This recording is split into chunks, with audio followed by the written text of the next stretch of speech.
Il est rapporté dans les gestes de Charlemagne qu'un vaillant capitaine, dont tout le monde vantait la bravoure, touchait au terme sa carrière.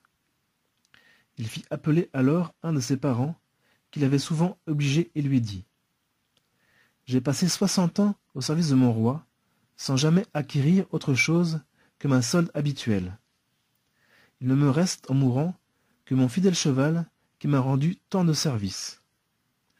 Quand j'aurai rendu le dernier soupir, vous le vendrez, et vous en donnerez le prix aux pauvres pour le soulagement de mon âme. » Le parent promit.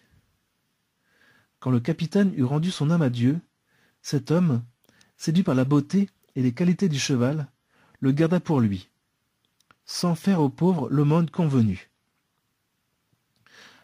La moitié de l'année s'était à peine écoulée que l'âme du défunt apparut à ce parent égoïste, si peu fidèle à sa promesse. « Malheureux, lui dit-elle, tu n'as point tenu tes engagements. Aussi, tu es la cause de tous les tourments que j'ai endurés, car mon aumône m'en aurait préservé. Eh bien, sache que ta conduite sera punie par une prompte mort, et qu'un châtiment tout particulier t'est réservé. Tu porteras la peine due à tes propres fautes, et tu souffriras à ma place toutes celles que je devrais encore souffrir pour satisfaire à la divine justice. » Le coupable fut accablé par cette menace, et voulant mettre ordre à sa conscience, il se hâta de remplir les dernières volontés du défunt.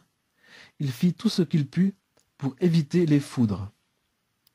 Il ne put cependant éviter la mort du corps qui lui avait été annoncé, et qu'il enleva aussitôt, après avoir accompli les volontés du défunt. L'injustice et l'ingratitude envers les morts sont détestées de Dieu et encourent sa sainte colère dans ce monde et dans l'autre.